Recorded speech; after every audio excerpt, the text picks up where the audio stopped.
I got to bring in our financial expert. There he is, the very handsome and talented Rick Bavetz. What's going on, Rick? How are you? How are you, sir? Yeah, doing pretty well. It's been a pretty busy week, but you know, Good busy? what's that? Was it good busy? Yeah, it was good busy. My son was in camp too, so we have this camp that we started supporting, which I'll give him a little plug if it's okay. But it's Go called ahead. Hope in the Ozarks. They are. It's free to the kids who come to stay there. And the one common thing is all the kids that are there have a parent that's incarcerated. And Oh so yeah, you told me about this. I really would love it if you could interview this guy for a little while. He's I'll do it. an incredible Christian. He's just driven to try to, this is like kind of what the Bible says, like orphans and widows. And a lot of these kids are actually kind of like orphans because some of them have two parents that are in prison, or they only have one parent, and that person is in prison. So, it's not their fault that they grew up like that. So it's one of those things where, the one little kid that my son really, I connected to this kid as well. It's getting towards the end of the last day, and he starts, burying his head in the, in his arm, and he's not really interacting. And he was sad that he was having to go home. And so these are, so it was really, really a great time. My son is really good with kids, and especially a little bit younger than him. And so, we had a good time, but it was also very busy with the markets and all the other things. So, I had to kind of do double shifts every day. It's funny you say that because I was just telling somebody the other day. I said, when I was in the shoe business, you're in retail and wholesale. It never ends. There's never a day off. It's just that you just don't get any time. Even when you're on vacation, you're thinking, did my shoe sell this week? I wonder if they're going to take the markdowns on this thing too soon. What is my Right. give backs going to be? You're constantly thinking about wholesale retail because it never ends. It's 24 hours a day, 7 days a week, 365 days a year. It's the way it is. Now that I'm getting into this game, right? I'm sitting down with my wife and my daughter last night. We're watching a movie, and I am scrolling through my thing, and she goes, honey, she goes, what are you doing? I said, sweetheart, I have to do this. It was a movie that I wasn't all that, if I'm being honest, wasn't all that interested in, and I'm kind of scrolling through my stuff. I said, honey, I have to prepare for tomorrow. I have to understand what I'm talking about. I can't just tape it together. And so what I'm finding out is I'm getting up at 6 in Florida, right? I study for 3.5 hours, take a shower, come do the show. I'm on the show for 3, sometimes 4 hours. And then I get done, I'll have lunch, I'll do a workout, I'll do a walk, I'll do whatever I do. And then it's right back to studying again because you got to be prepared for the next day. The only day I really get off in my life is Saturday.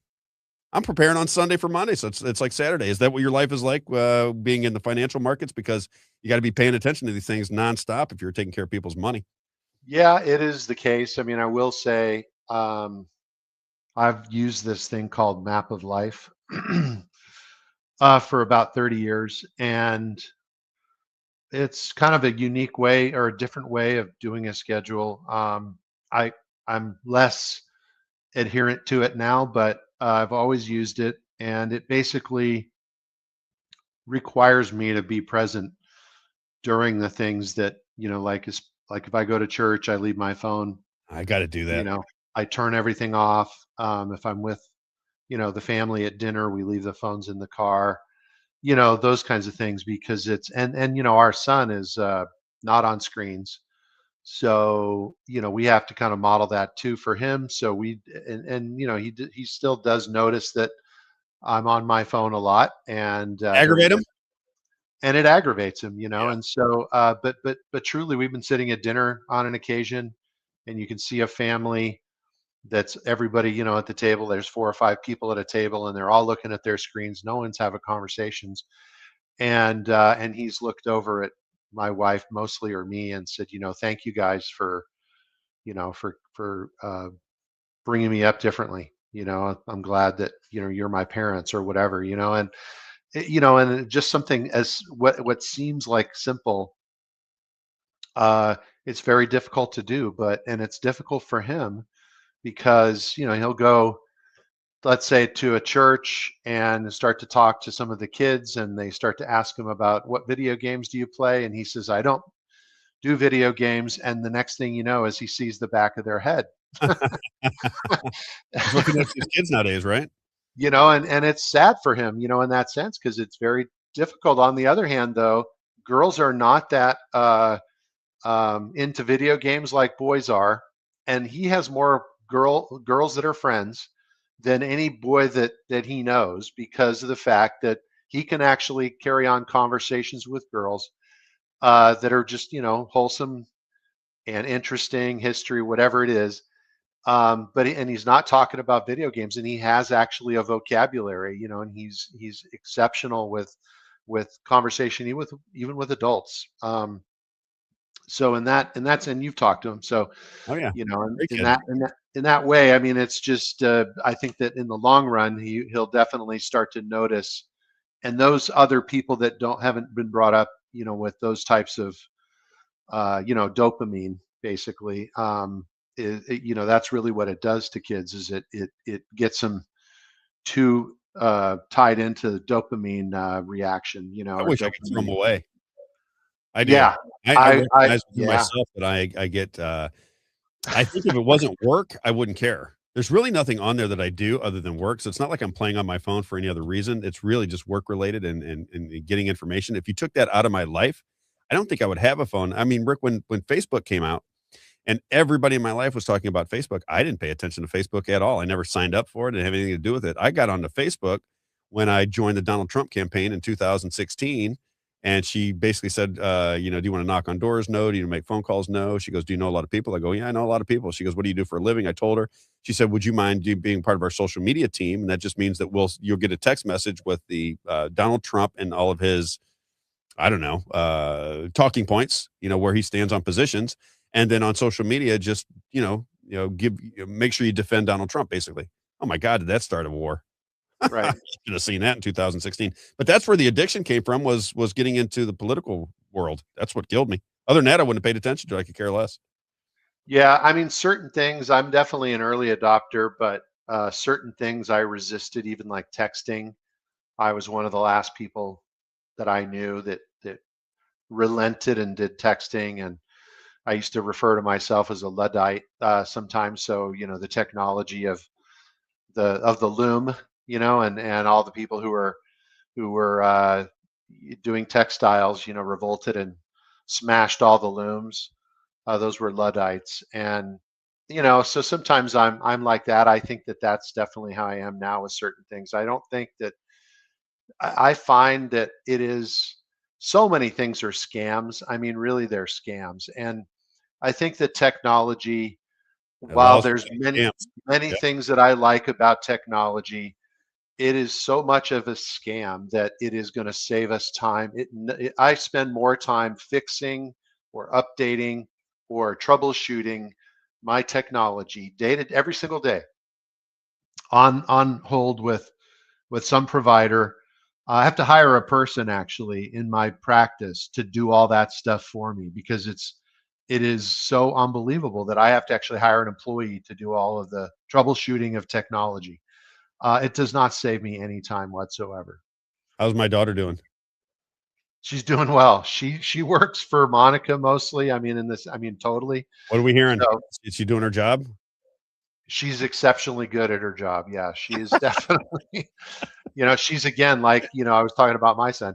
She's somebody that is so reliable. Like you even told me, she's super reliable.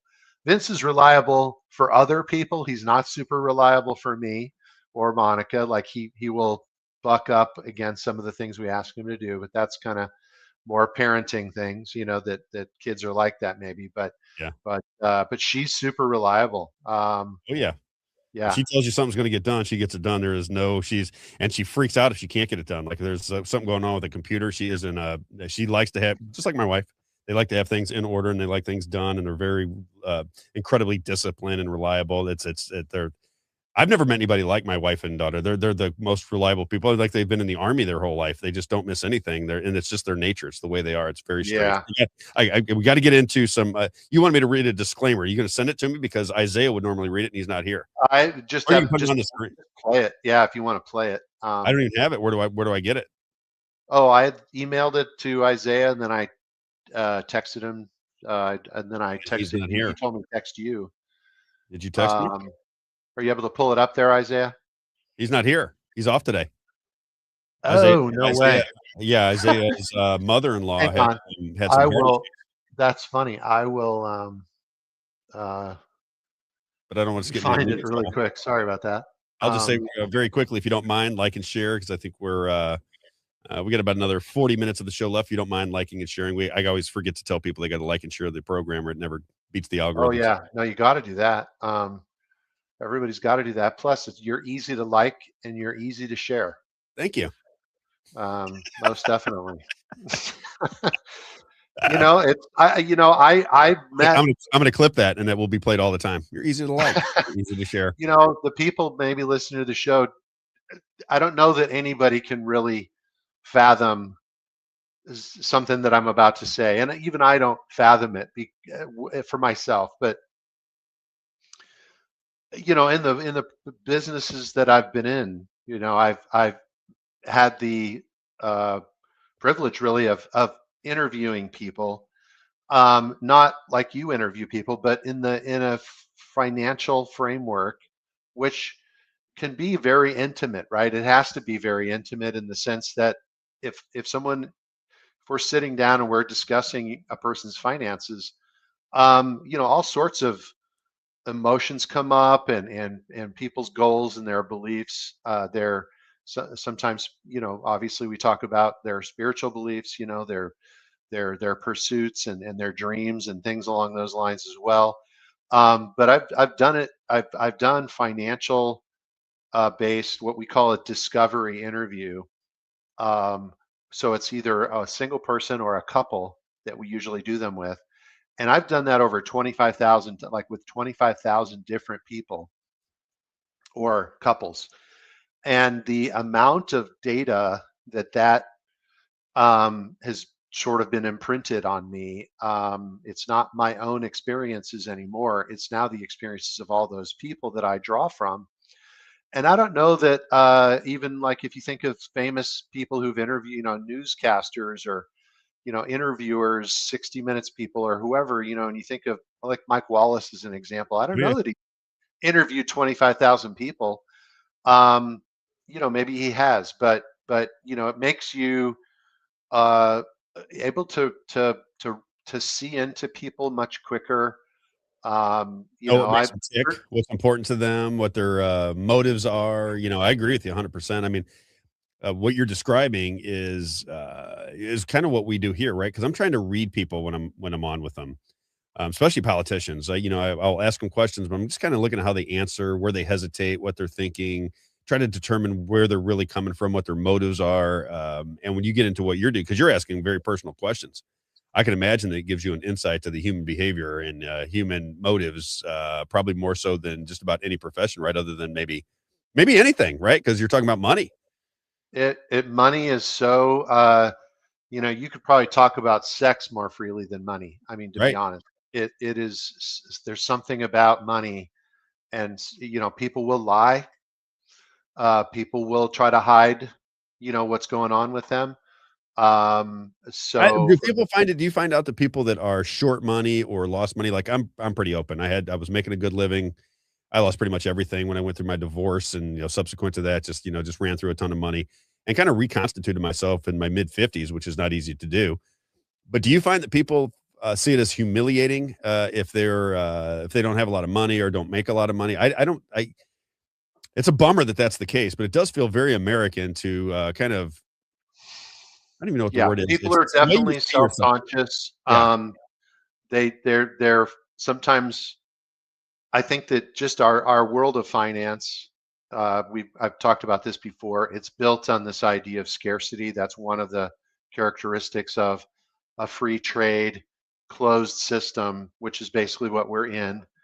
We've been in that system for about 125 years since the Rhodes Trust was put in place at the death of Cecil Rhodes. And Keynesian economics. I mean, he was That's where they say debt doesn't really matter, right? No matter how much money you spend, it really doesn't matter. Isn't that kind of what Keynesians are coming from? Just there's really no limits on the spending. well, it was basically broad stroke. borrowing. Yeah, no, there was the idea of monetary manipulation of the money.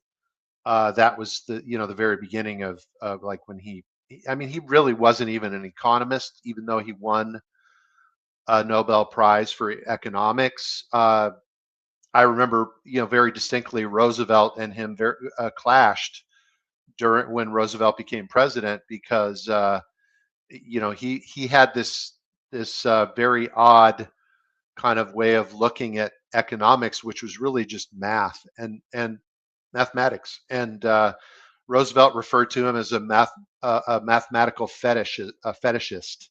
So he had this fetish for math, and so he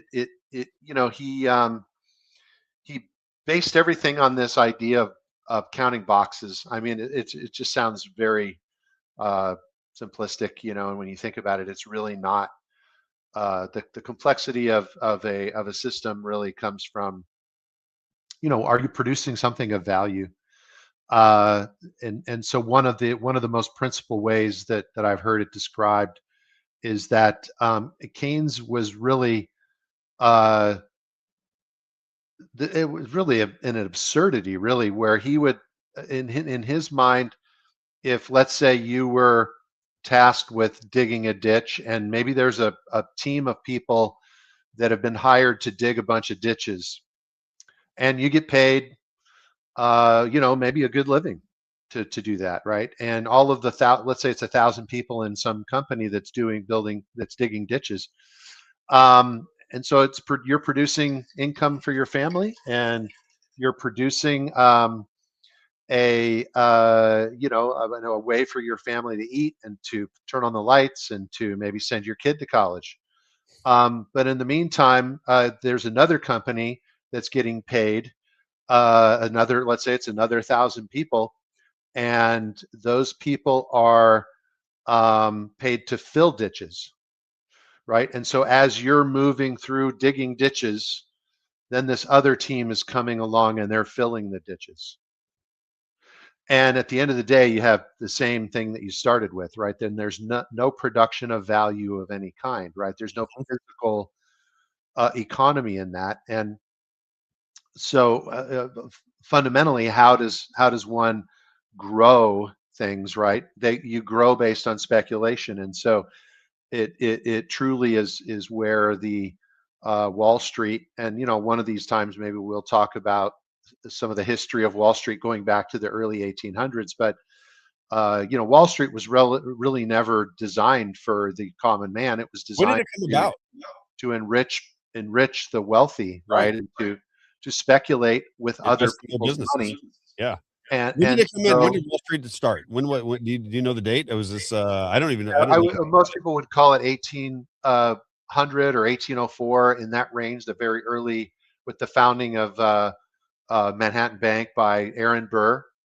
And so when you think of the kind of the nemesis of Aaron Burr was Alexander Hamilton, who created our economy with his reports on manufacturing and or manufacturers, and reports on credit, things along those lines. He wrote these reports for George Washington when he was the first Treasury Secretary, and from that place of basically complete debt, they built an economic engine that would then produce some physical goods, manufacturing, and then those physical goods could then be used to make, or the factories would make things that people could use and sell, and there would be a surplus of those things that they could sell to other countries.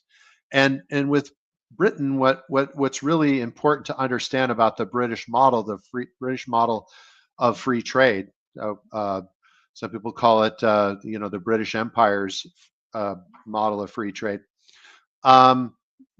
That's based on this idea that they would limit various countries and their production, and typically they would limit it to one crop. And so, hang on one quick second. I keep getting. Somebody's calling you right now. You see, Yeah, Lance on the screen says, "Good morning, same Rob." person, and they're here on my property, so I'm just sorry about that. No worries. I just have to text them and tell them that I'm tied up. All right, just I'm going to give you a plug real fast because one of our listeners says, "Good morning, Rob Baba." They call me Rob Baba now. I like the guest you have on now. I'm going to have a reach out and to your caring advisor. So if you would like to reach out to Rick, it's 314-671-0525, yourcaringadvisor.com. Rick Bavetz, 314-671-0525. You know, my little saying for you is if you get a second, third, fourth, fifth opinion, doesn't matter. Just get Rick Bavetz's opinion so you understand what's going on. Because, you know, in talking to you, you do have a vast understanding of just the history of the financial systems. I was going to ask you too, as we're talking about Wall Street, I keep wondering, what is your take on just the Federal Reserve? I mean, it seems to me like that is one thing that just doesn't seem very constitutional at all, that we'd have a third-party banking system. Yet nobody in this country even recognizes that it exists or has any conversations about it. You know, it came about in 1913. You had G. Edward Griffin talk about it, and it's just not a conversation in public. Since Ron Paul said audit the Fed, nothing's ever happened. It's never a conversation. Why? It makes me think the politicians work for the Fed, because if they didn't, you'd go, why are we borrowing money? Why are the citizens paying interest on their own money? It doesn't really make a lot of sense. What is your take on it? And what is your take on the Federal Reserve? Is that something that is necessary? Is that just the way the financial system has to work to stay afloat, or is it not really a good thing for the American citizen? Should we dream up another way to create a financial system? Yeah, I mean, there's a lot of fallacious, or what we might call sophistry, which is just false information, just these ideas that have been presented on what the Fed was created for, which was supposedly stability. The instability was created by here. It's that one right there. Yeah. Sorry, she needed to get into one of the buildings. So the fundamental, I mean, it really is so important for people to understand. I mean, I'm going to share here because I need to, let's see. I'm assuming you can do everything you can when Isaiah's here, but I have no idea. Isaiah right now is somewhere laughing at me trying to get this, put this thing together. Yes, indeed. He's very happy to probably be. They got a serious situation going on, so he ain't happy, but he's probably laughing and giggling at me. I did good though. I got the thing on. I got us on. That was half the battle. Yeah, no kidding. I mean, I'm impressed. I took in some time this morning to just teach so I me. think you have to give some kind of an approval that I'm. Yeah, are you sending that to me, or are you putting that up? No, I'm just asking to share my screen. I don't even know how to do it.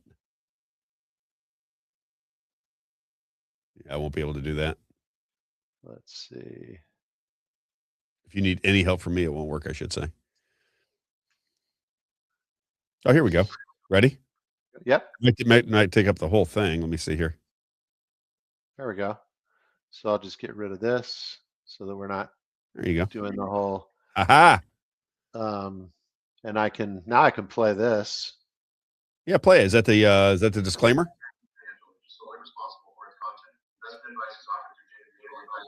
Hard to hear. You hear it? Yeah.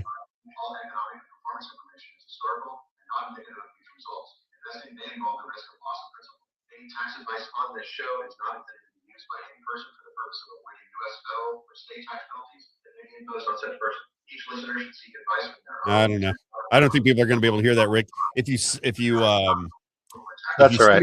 If you send me the script, I can read it out, or we can kind of dance around it today. Insurance license number 802-9766. Okay, I'll do it next time. I'll read it off. Or maybe Isaiah can figure What were you gonna a get way into? I to. see your map of the world here. What do you got going on? So, with regards to this stuff here, there's this thing I have right in the middle at the top.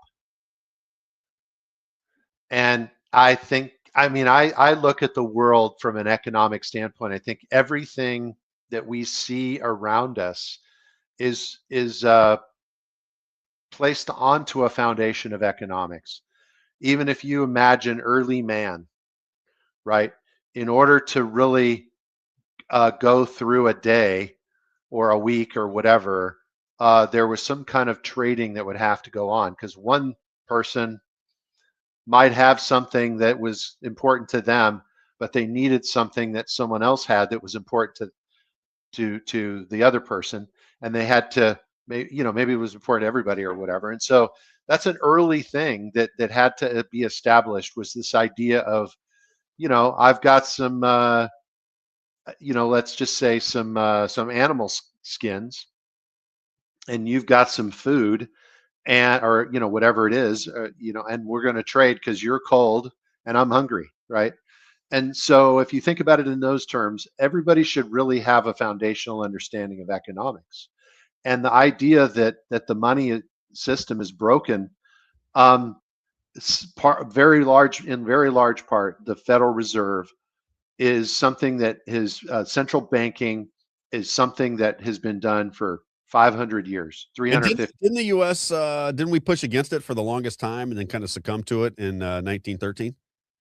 Well, it wasn't just that we pushed against it. It was really the foundational reason for the Revolutionary War. Exactly. Most people are under the understanding that that it had more to do with taxation without representation. You hear about the Boston Tea Party and the writings of Benjamin Franklin and early his early understudies. One's name was Tench Cox, and then you had another guy named Matthew Carey. And those guys, all they discussed was economics, right? And the ideas that central banking really is about debt, right? So building things based on debt. So every dollar that's in your pocket is actually a representation of debt. And so you're immediately enslaved, right? And so when you understand indentured servitude, that's basically what the idea of central banking was built on. And so we're going to loan you some money. We're going to charge you interest for that money, and Usury. that usury comes from, right? And so and there, the ideological aspects of that was there's nothing wrong with usury. To a degree, maybe that's true, but you know how much does it?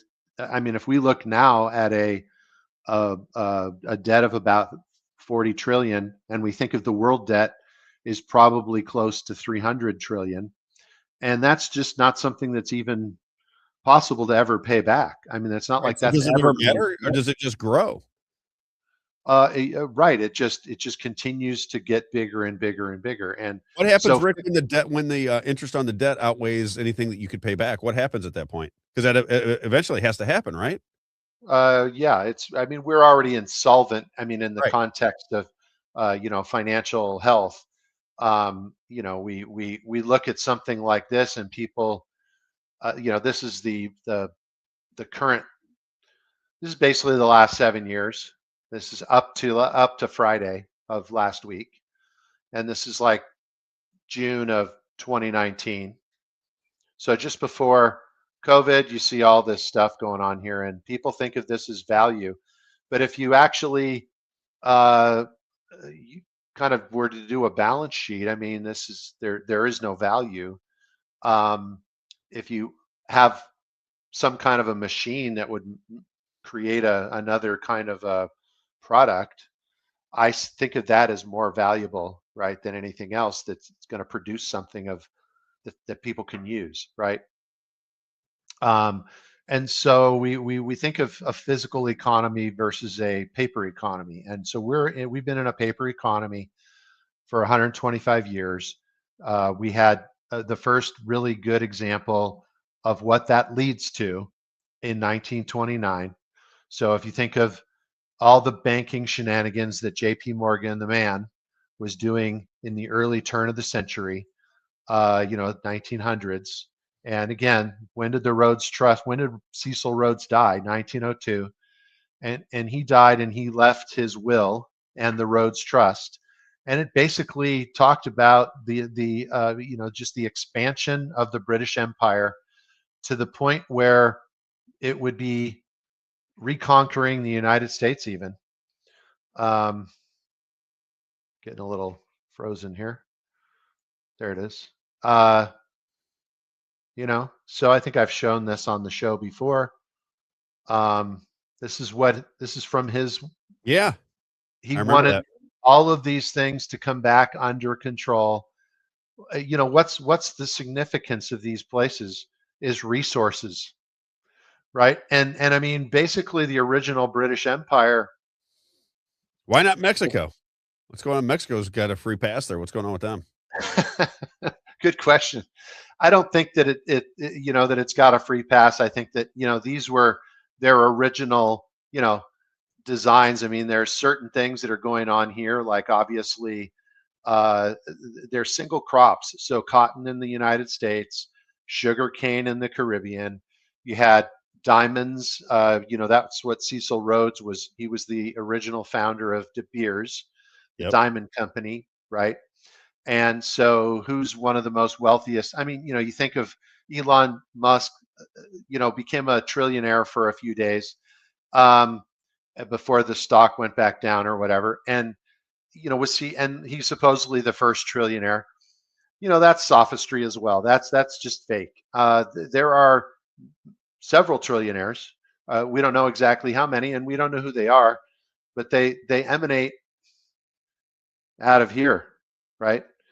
They also sort of emanate from, it's the royal families that were, Spain is about to become the one of the oldest European countries. I mean, just when you think of the legacy and the history of these places, right? We're like 250 years old on Saturday, and you've got countries like China and Russia, and even the British Empire that existed for so much longer. Persia, right? Mm-hmm. Greece. These countries and these empires, they've waned, through time, but they've persisted, right? But it's all built on this idea of that the British government or the British Empire was really a maritime empire. So because of their navy, they were able to dominate all of these places, and they very much, I mean, they murdered populations. They took over these countries with just extreme brutality. And so some of the things that people might use to describe some of the things come out of different books that we've seen. But you've seen how even some of the wars that were fought in Australia and in India and in various places in China, the Opium Wars, the Boer Wars. This is all perpetrated by the British Empire. And so as you kind of understand how that operated, and then to also understand how when the Industrial Revolution started to take foot in various places, starting with railroads, that was a direct threat to their free trade system. It's anything but free. So understand that as we go through and look at some of the characteristics, and we've talked about this before. Before you go to there, somebody on the Earth Ship Freedom says, ask Rick if he thinks about buying real estate right now and the risk involved. Do you have any sense of that? Yeah, I mean, I'm a real estate licensed in as a real estate agent for 40 years. I'm in my 40th year. My family comes from real estate. So my dad and my mom were both very adept, excellent realtors, and very, very, very successful in the areas that we lived. And so I've been around it my entire life almost. And so the notion of real estate is there's a non-correlation, so it's not correlated to markets. It gets affected sometimes by those things, by interest rates, obviously. So there's things that those things can be affected by, but at the end of the day, if you own it, and at least you can afford to pay the property taxes. I mean, we're renting those properties even though we supposedly own them. We're working on None, that, Rick. yeah, I we're want working this on things property like taxes that. I gone. mean, none of that stuff is really uh, uh, constitutional. You know, none of the things that are Oh, revolving around what's going on. And as we, you know, even Canada was actually going to be the 14th colony. I don't know if you knew that. Ben Franklin spent a few months there trying to negotiate with them so that they could become the 14th colony. As it turns out, they're still a British Commonwealth, and so the Canadian, you know, governor, I forget the exact title, answers to the crown, and the crown can actually uh, completely do away with the parliament, completely do away with the prime minister, and say, you know, we don't like those people, get rid of them, get somebody else, right? And yeah, I didn't know that. so You said that the last time we're in the show. I don't think many people know that the British Crown has because so is Canada not necessarily a sovereign country? Really, it's not sovereign at all. No, it's not not a sovereign not its own country. I didn't country, realize not that. even a country. Yeah, it is a territory or you know So a commonwealth they call it of right. you know of the British Empire. So when Trump And was fighting with the Canadians, right, over tariffs and so forth, he's really in the big scheme of things, he's fighting with the British Crown yeah, and I think to a that degree. you know that's kind of what I imagined us talking about today on some level was, you know, although this history matters, I think more than anything, to the extent that people could go back and read some things, or even if you have to just watch lots of videos that have to do with this stuff. A lot of the videos that are out there are produced by things like the National Geographic or the History Channel, which is all kind of Fabian Society Yeah. or road, you know, the roads, you know, line. There's Version of the world. Before I leave that, because I don't leave him hanging. I think what you're going to say is that buying real estate right now just depends on the real estate deal. It's you know, it, it does. I mean, it, you know, it depends. I mean, right now we're seeing a decline in many areas of the United States, depending upon where that listener lives. You know, they're look for an increase in inventory. That's where you typically see a softer prices because the people are, you know, in their mind they're not really uh, uh, uh, uh, let's say current with the current value, right? So when values explode like they have after COVID, people are still stuck in that mindset. So and that in and of itself created a bubble in the real estate market all over the country. And any of those places where people move to, Florida, Tennessee, South Carolina, you know, some of those places that people thought were going to be great for them to live, or Idaho, Texas, Arizona, Nevada, Colorado, those places are collapsing in value right now. So those are places that are you can see a lot of opportunity there. For whatever reason, Missouri is very firm. Missouri's prices are still climbing. I'm looking for a house, and you know the prices are extremely firm, and the inventory is very small. So when you think of real estate, you always have to look at how long is a property, our properties in general, staying on the market, how much inventory is there, and then you know when you and then you know what's the migration looking like. So if there's people moving into an area, that's going to drive prices higher, and you're going to see a smaller inventory, and the prices will sell and the homes will sell very quickly, right? And so the what do you think? opposite of that. What do you think, Rick, will happen if because Governor DeSantis wants to get rid of the property tax? Another guy named Paul Renner is running for governor. He wants to get rid of property tax. So now you've got the Republicans are going to run the state of Florida. They're all talking about getting rid of property taxes. So if they get rid of property taxes, what do you think that will do to home values? Well, you can look at California as a representative way of understanding that, because California has a 1.25% cap on property taxes. So that's why the values are so high. Now, the rest of the country is certainly not caught up, but they've gone up because of the migration and the things that we've talked Yeah. about just over the last few minutes. I think that, I'm thinking of owning some real estate in Florida, Come and on. I would say that, and I'm looking at Orlando specifically. Come So, on. Central Florida. I don't want to be near the Need my coast. advisor closer. Huh? I need my advisor right down the street so I can knock on your door and go, hey, what's going on with these markets? Get a little Yeah, nervous. we have a red phone that we talk from, Yeah, so it's the bad phone. Yeah.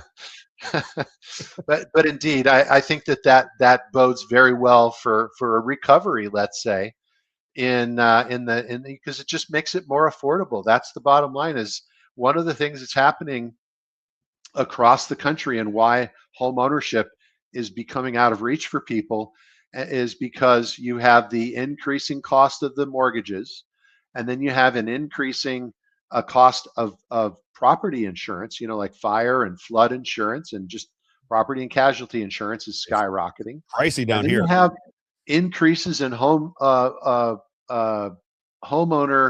association dues, right? I'm not a fan of homeowners Shouldn't that be associations. illegal? How's that legal to tell me that what I have if I move into this neighborhood, I got to pay you a fee to make sure that I take care of my lawn? Well, it actually isn't really illegal, but it's in Should my be. mind it's dubious, right?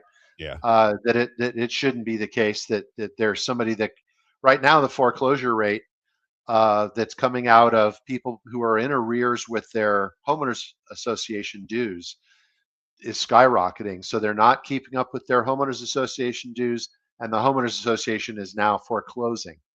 What happens To, if you don't pay it? What do they put a lien on your house? Is that how that works? no, they foreclose on you. What? So they can actually own your home for a $1,500, uh, debt to the. It's crazy. So Really? So wait a minute. Because my father, this is I did not know this. I'm very curious. So wait a minute. So my father pays $400 HOA for his condo that he lives in a month. a month. And I look Yeah. around and I go, Dad, this is thievery. I mean, I'm just counting how many condos are in this area, and I'm looking at what they have to upkeep, which is some trees. Maybe they put some. They really haven't done anything with the streets, right? So the parking lots and so forth. And I'm looking at it and I'm adding the money up. I'm like, well, they're making a ton of money off of this deal because there's no way they're spending this money on the ground. So what is the HO? What does it pay for? I don't even understand what this is about. My dad goes, I don't know, nothing I can do about it. I have to pay the $400 a month. I'm like, well, I'd be finding out who's running this HOA, and I want to see a forensic audit of where this money's going, because there is no way that this many condo units, if it's $400 a month for each one, which I'm assuming it is, right? It's got to be. They can't charge one person 100 and the other one 4, can they? I don't know how that works. They're all the same. That seems odd. I mean, but there's no way they can spend all that money. They have to be pocketing the money, and yet when you try to talk to them, they don't answer the phone. You can't get a hold of them. I said to Dad, I said, who? He goes, you can't get a hold of anybody. I don't even know where the money goes. Yeah, I own a home that has a homeowners association that's like $40 a year or $100 a year, some crazy low number. But I was very upset that it's sometimes you don't really have a choice to get a decent home.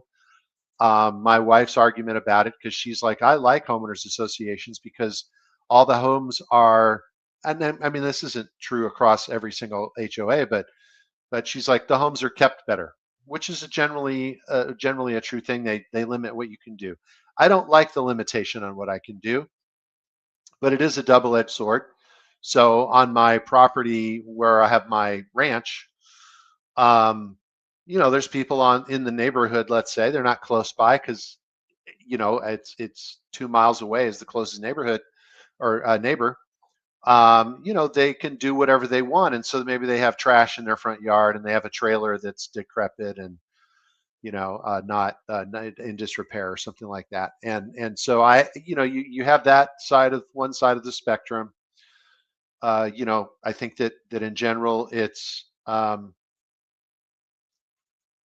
the idea of pride of ownership, you're looking for things like that, but you want it to be coming from within, right? You don't want it to be forced on people, because when you have people that are forced to do things, and then they pay a fee and all those things like that, you run into problems. I think that could, and there's thievery too, where I had a very good friend who got into an escrow. This is in California, right on the beach in Santa Monica, high-rise condominium. and he's very wealthy, and he literally, in the middle, like it was like towards the end of the escrow, and they hadn't been giving him certain paperwork with regards to the homeowners association, and he said, we can't close the escrow without some of this financial information, and the homeowners association president just arbitrarily canceled the escrow. And Before you go any further, I made a mistake and I want to correct myself. So I had the wrong information about this birthright citizenship. So apparently, I'm just reading this as breaking. Amy, thank you for sending this to me. It says breaking. The U.S. Supreme Court has ruled 5-4 against President Trump's executive order seeking to limit birthright citizenship for children born in the United States to undocumented immigrants. So it's a 5-4 decision against Donald Trump, who wanted to get rid of birthright citizenship. I misread that, so I apologize. So here we go again. So apparently, immigration will remain the same. You bring your child, or you bring a pregnant woman into the United States and she has a baby, American citizen. Yeah, that's a big bummer. These are the types of things that I read every week. I get an update from Justia, Justia. Mm-hmm.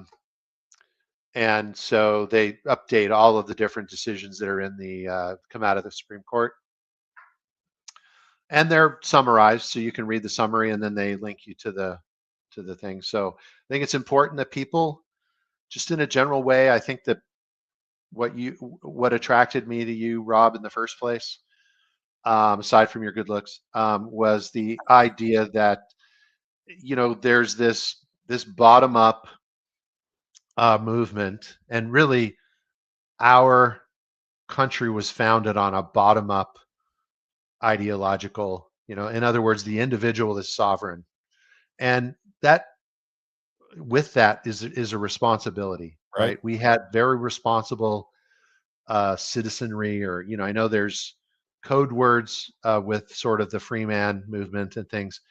I don't want to misspeak, but the idea of individual sovereignty, which is an economic idea, right? I should be able to pave my own way. I should be able to produce and create prosperity for myself, right? And then I should be able to engage in trade with anybody that I see fit. I should be able to produce goods and not be taxed on those goods. See, but you think like a free person, Rick. Nobody thinks like that anymore. They think that everything the government does has a reason and it's really this way. And I'm like, well, I know, but that you can make laws for anything. You're just taking away people's freedom. Governments will make up a reason for everything. And exactly. And the whole notion of what we established in 1791. This is everybody should take this period where we're supposedly celebrating 250 years of supposed freedom, right? And it's been fits and spurts. We haven't had freedom over the last 125 years, by my count. And then before that, before 1902 or 1900, there were periods where we were in battle, literally cannons being fired and muskets being shot at other people. The Civil War, the War of 1812, which went on for several years, right? Not just in 1812. We had a fifth column, Aaron Burr. Everybody should know the truth about Aaron Burr. Aaron Burr was a traitor, not just because he assassinated a former Treasury Secretary.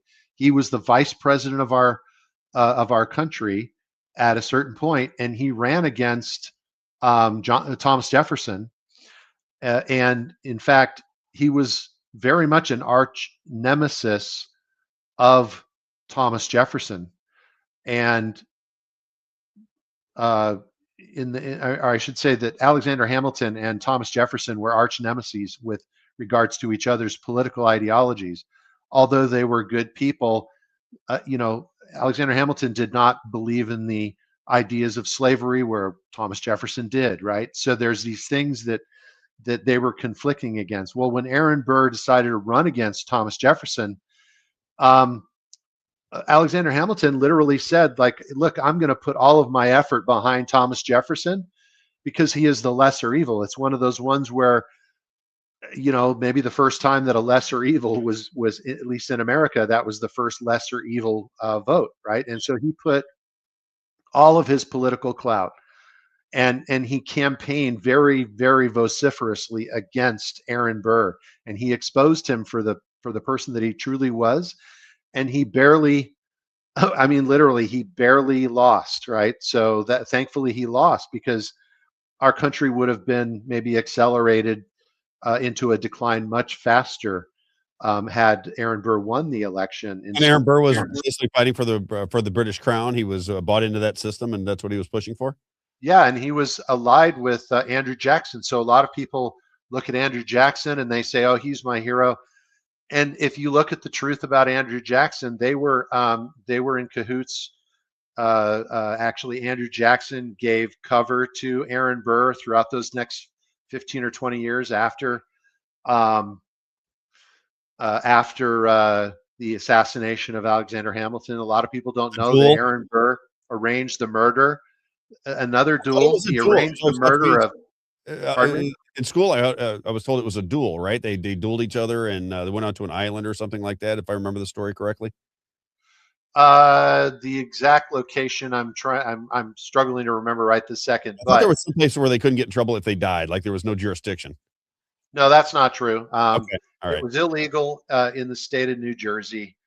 They had made it illegal to have a duel, and in fact, most people don't know this information, but Aaron Burr arranged to have Alexander Hamilton's nephew, I believe, or son, murdered in a duel just a couple of years prior.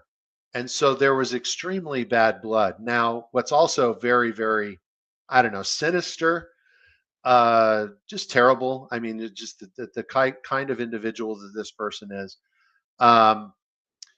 The same pistols that his nephew, or I can't remember if it's the nephew or the son, the second. I was just reading about it yesterday too, so it's escaping me this second. But the duel that happened 2 years prior, those two pistols were the same pistols. Aaron Burr managed to keep those pistols. Now, he was the founder of Manhattan Bank, and then he got into cahoots with J.P. Morgan. And so when Alexander Hamilton and Aaron Burr had their duel, those were the same pistols that his nephew was killed with. And then now those same pistols are on the wall in New York at J.P. Morgan headquarters. Okay, what? So, really? Is that for real? That's for real. So can I go see that?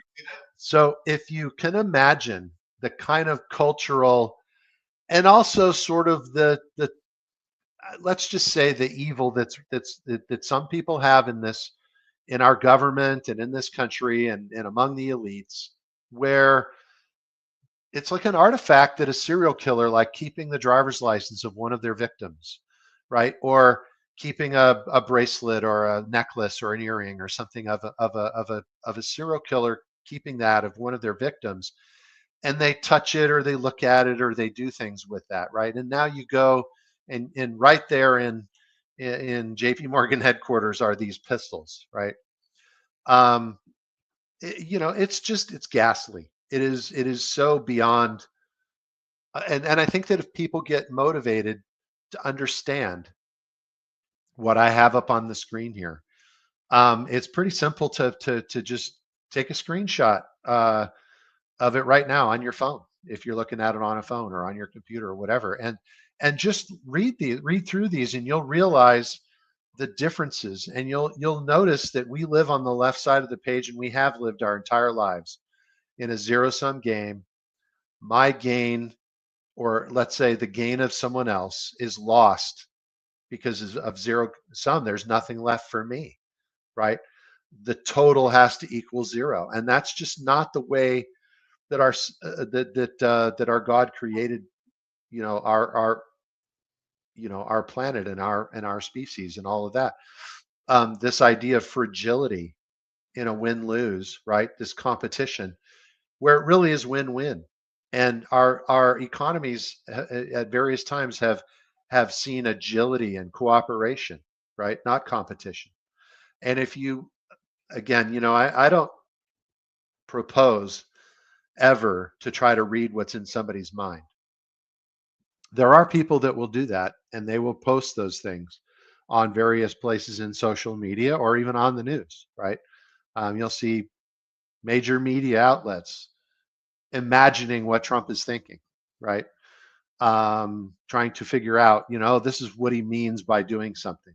I just look at what somebody does, and then I can take the sum total, a collective of events of the things that somebody does, and then I can kind of imagine what those things all kind of spell for me, right?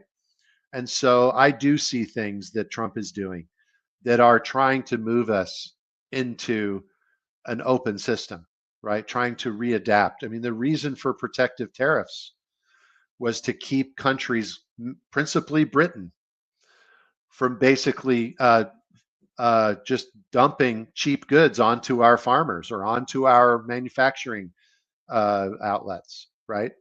And you can see that how that would destroy. In fact, Britain did that to its own farmers back in the 1830s with what they called the Corn Laws. And all of the farmers, there were laws that were designed to protect the prices that the farmers were charging. Like, in other words, they couldn't import cheap goods, namely grain. And so all of a sudden they kept talking about repealing the Corn Laws and various institutions. And, this is where some of the stuff gets really crazy when you think about most people have the understanding, just like with Aaron Burr or other people, that Britain disavowed slavery. Well, they did publicly. They said, we're going to be abolitionists from now on, but we're still going to basically have slavery. In reality, we're just going to say we don't believe in slavery, and we're going to declare ourselves abolitionists. But in the meantime, we're going to still have these structures created which basically lead to slavery. Slavery is part of central banking and debt and slavery. We live in a slave society today. Now, it's not even the notion of, let's say, you're going to own nothing and be happy. Mm-hmm. Many people who were, don't know, but slaves had a certain amount of time off. They were allowed to have creature comforts and things, and the nature of that. I'm not saying that slavery is good in any way, but kind of the way that we are being conditioned with the World Economic Forum and the IMF, the International Monetary Fund, and all of the central banking systems that we live in, and the globalism, is this idea of returning us to utter slavery, right? And it may not look the same as it did back then, and they may not whip people or do things like that, but economic slavery, keeping people within a small framework where you live in a smart city, in a very small apartment, with the certain amount of electricity, a certain amount of food, a certain amount of let's say CD printed crickets, right? Mm-hmm. Or whatever you call that, 5D or whatever it is, 3D printed. Not CD printed. So you have these kinds of things, and it's fundamental to what we're trying to achieve at any given moment in the periods of prosperity in our country. We're all about using man's creativity to produce solutions, rather than empire creating artificial limitation instead. It's God given. Our creativity led to all of the different inventions, and a lot of people look back to Tesla and some of the secrets that he might have discovered, and the fact that they were suppressed, right? Getting people to adapt to scarcity. You buy into, Rick, you see the stuff all over the world where they show things that people really can't explain, technologies, the what are they, the pyramids, for example. They have these certain stone structures that are all over the world. They're the same, but it was before anybody would have known how to cross the oceans. And do you buy into the idea that there was technology that may have been thousands and thousands, if not hundreds of thousands of years ago, that this planet experienced, and it was just wiped out, and we had to start from scratch again? Do you buy any of that? I see these on some of these shows they have on television now, and they talk about ancient aliens and these kind of things. It makes sense to you at all? I do. I mean, I would say that I at least have a very critical mind, and when I see the carvings and the types of things where you just look. I've been in many churches in Europe, and the Amazing. unbelievable amount of detail and how big they are and how high up they are and things along those lines. It does defy logic that there was not some kind of technology that we're not privy to, right? And maybe that it's being hidden now. There's so many things that have been hidden from our view, and we're discovering those things, right? So we're seeing that there are things that have been hidden from us, and just it could be just books. There are so many books that have been hidden from our view, and I made it just a part of my life's mission is to collect old, um, ancient, let's say modern age books, even if I have a digital copy of those books. And so, from that, there's much to be learned. And I think too, going back to some of the things that, I actually have one right here that's on the Civil War. It's a very, very old book, and it's from 1865, and it's on the Civil War. So this book was written You got a book during in the Civil War. 1865? Yeah, That's the final year of the Civil War. yeah. So it's written by John S.C. Abbott. It's a 2-volume, so it's about 1,000. It's about 1,000 pages total between the 2 volumes. And so, not many people are going to sit 1,000 volumes, but if you went on to archive.org and you opened it up and you just read 30 or 40 pages of the preface, you would be astonished at how it reads. Tell me about it. And I'm curious.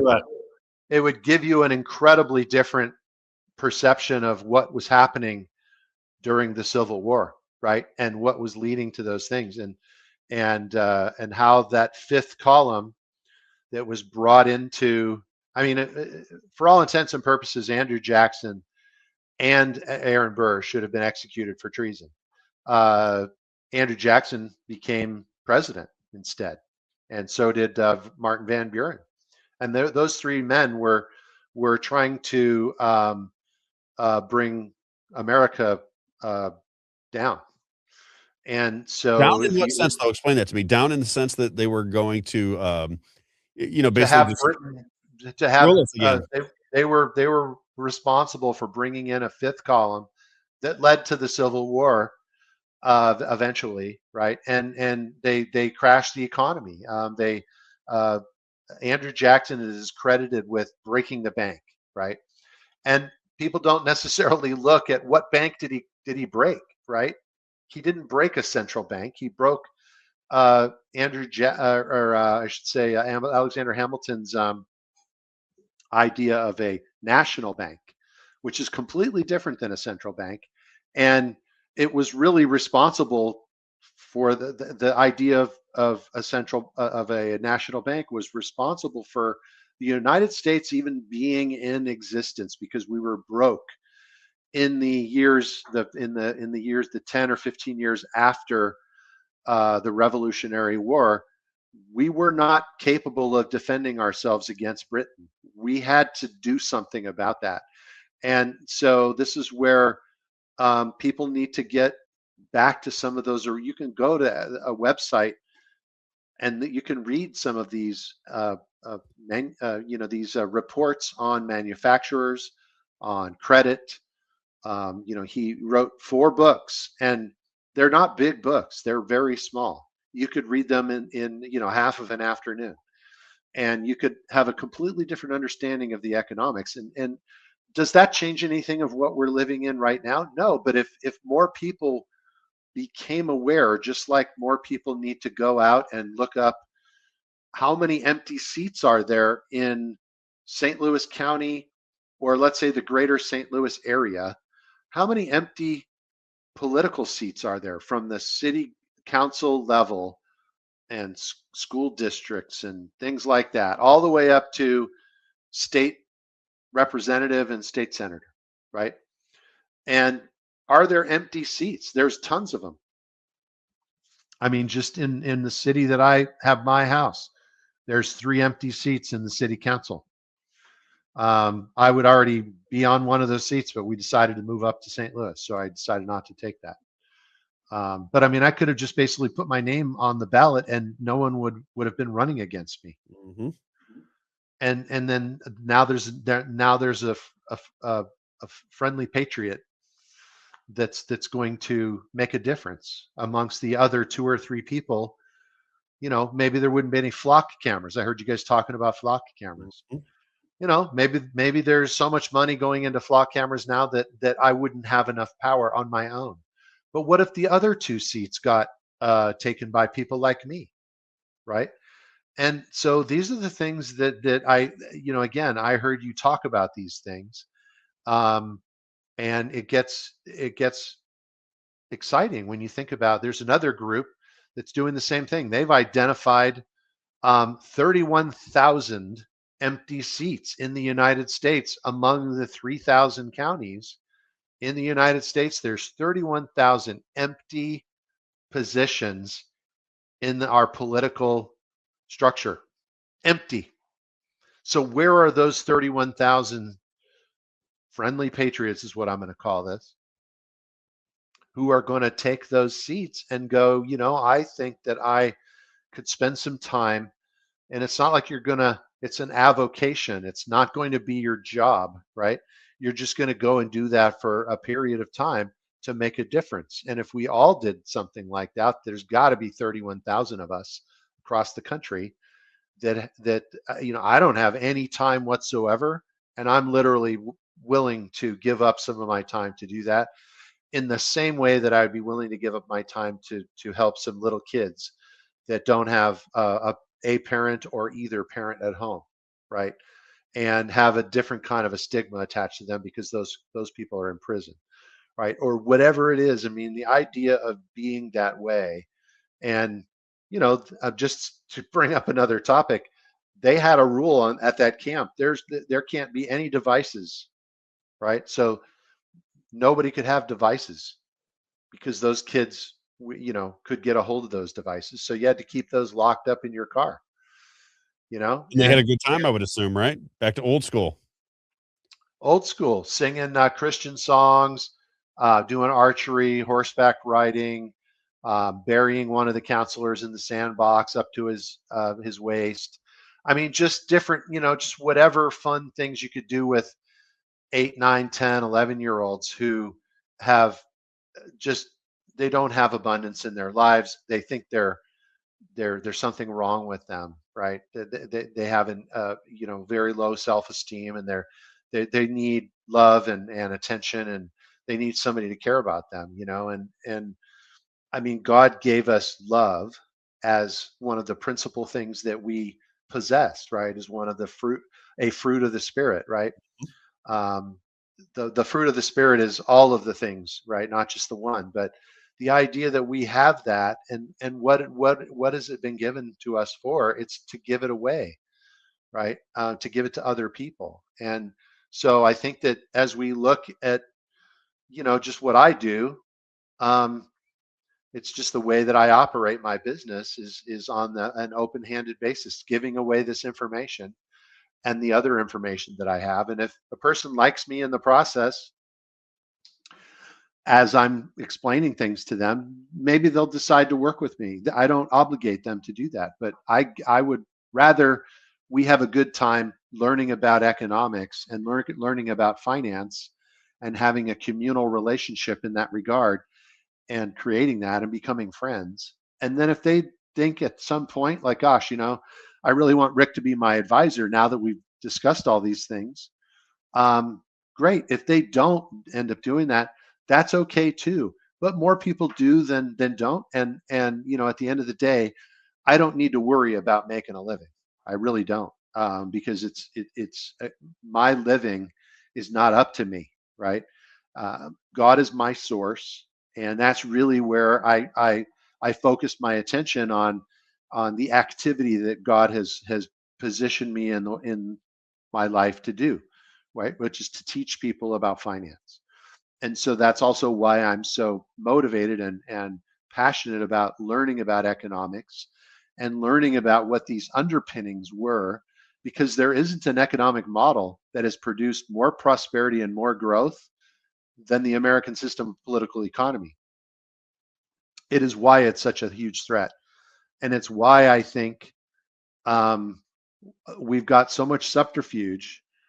And I'm going to say in a white hat sense. I don't really like the term white hat, but the idea I that think we there's have, good people working behind the scenes to get the system back to its original intent, which is a sovereign society, personal liberty, the ability to control your own destiny, which we really don't have anymore. I don't think people recognize that, but you really don't have that as much as you think.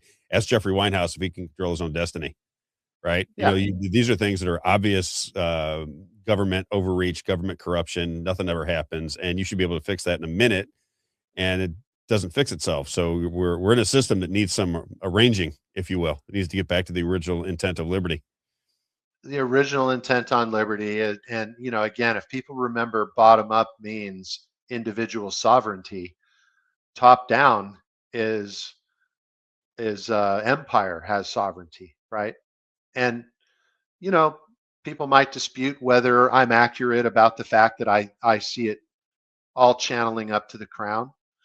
Uh, you know, we could debate that if you want, but the idea that even if you just take Wall Street, and you know, I think that's one of the reasons why when you see all this stuff in the news, especially this last week, it's a perfect example where you know supposedly Iran violated the MOU, and now there's missiles going back and forth between places and things like that. And I think it's malarkey, right?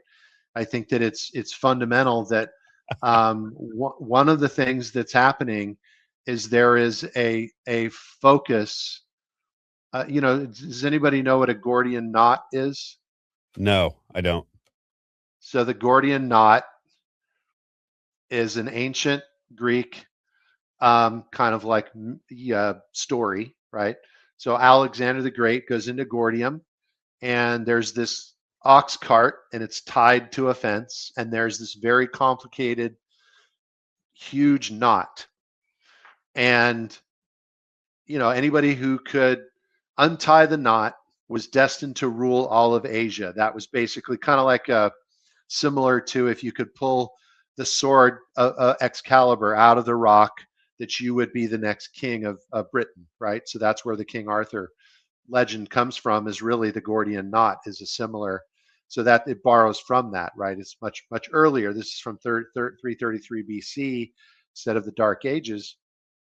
And Alexander is challenged, right? And instead of untangling it, he just takes his knife out and he cuts it, right? And so some of the things that you might relate to that, if anybody's a Star Trek fan, you know, there's the Kobayashi Maru, which was the test that Captain Kirk had to take before he could become a starship captain. It's the final test when you go through cadet school, and it's a simulator that where you're in a starship, and everybody kind of knew that the programs were designed that no matter what you did, that you would actually your ship was going to get destroyed and your entire crew was going to get killed. And Cadet Kirk knew that that's what was supposed to happen, and so the night before the test, he sneaks into the simulator, and he rewires the software or whatever to give himself like 30 seconds or something, a 30-second window where he could save the ship, right? And he goes through the test, and he's the first cadet in history to pass the test because he ends up killing the Klingons instead of being destroyed. And of course, Spock, who was also young at the time, realizes that he must have cheated because he knew how he was the one that programmed the machine. And so they bring Cadet Kirk up on charges, right? And so he's being court-martialed before he ever becomes a starship captain. And in his defense, he says, look, was it not my goal to save the ship? And they said, yes, but you were supposed to do it ethically. and Captain Kirk says, look, I just wanted to save the ship. And so he ends up getting let go, like saying, we find that you're innocent, right? Because he did what, his higher mission was to try to work. Star Trek? This is Star Trek, right? And so that's called the Kobayashi Maru. I lived my life on the basis of Kobayashi Maru, right? And so when you see this man right here, I like this picture of him. He's provoking the very crisis that he's saving us from, right? Is that true? No, I don't think it's true, right? I think that what he's doing is he's provoking all sorts of the provocateurs, and there's no way that you could go into a snake pit and not get bitten unless you have some sort of way of playing, whatever that is, the tune that will romance the snakes, right? And so he's bringing people very close to him. If you go way back to his first term, he was laying the groundwork. What was he doing? He was undoing one of the first things he did was he was undoing the Iranian, the uranium one deal, and he was undoing, which was created by Obama and Hillary, right? Through Canada. Yep. Yeah. And so he was working against, he put sanctions on Iran. And what happened with those sanctions? The money launderers came out of the woodwork, and then they were prosecuted. By who? By friendly people in Iran. They went and they threw a bunch of Iranians into prison, right? Well, isn't it interesting that that's also happening now? Right? They just arrested a bunch of people in Iran while all this MOU stuff is going on, right? Was that even real? What's that? Who was arrested? I'm bunch getting of people. It's coming through your computer, I think. What's that? I said the sound, I think, is going through your computer and reverberating. Oh, can you hear me okay though now? I can hear you, but I can hear me like in an echo. Now it's gone. Oh, okay. So, these are some of the things that you want to understand about Trump is he's been laying the groundwork for a very long time. Let's just call it, 12 years. If you think, well, I mean, we're at what, the 10th or 11th year, right? Of, and then he's got another 3 to go. So over this 15-year period, and you're like, but he wasn't president during, he was on vacation during Biden's, President Trump just went on vacation, right? He didn't go on vacation. The guy who works, there's 168 hours in a week. I know this because I used to run a schedule that consumed about 115 to 118 hours a week. For about 10 years, I ran a schedule like that. And so I think President Trump definitely beats me. If you took 168 and you minus out the 28 or maybe 25 hours that he sleeps weekly, that guy's doing 130 to 140 hour weeks. Yeah. Super sleep. He needs sleep. It's incredible. Huh? He's one of, I've only known one person in my life that they call them super sleepers. There's a name for these people, and they only need 2 or 3 hours of sleep a night, and they're fresh as daisies. It's amazing. And I worked with a woman that was like that at Cole Haan up in Manhattan. It's the craziest thing I've ever seen. She'd be sending me emails at 2, 3, 4 in the morning, and she'd be the first one in the office at 7 o'clock in the morning, fresh as daisy. I'm like, you do that all the time. How do you do that? She goes, oh, I just don't sleep. I don't need to sleep. She goes, and I was talking to somebody in the office, and they said, yes, she's a super sleeper. You ever heard that term before? And I said, no. So I looked it up, and apparently there is a very small group of people that don't need sleep. I don't know what it's bizarre. It's like 2 or 3 hours, and that's all they need. They take a nap. Right. And so he is maybe one of those people. There's also a time of the day that you can sleep. It's between around 8 to midnight or 9 to 1 o'clock. It's that range. It's like it's like mid evening. Yep. And then you could sleep 4 hours and get much better sleep than if you slept 8 hours between midnight and 8 o'clock. Really? Or 10 o'clock and 6 o'clock. There's a much more powerful time to actually get sleep. Has to do with DNA and different things that I've read some studies on that stuff. But I violate it every single day. I stay up till 2 in the morning, but I can't turn myself off. But what I'm getting at here is, I mean, some people don't know the history of President Trump, his early history before he was president. They don't know his history in New York. They don't know much about him, in that sense. They don't know that there's a lot of evidence that he worked with the FBI as an informant against the mob.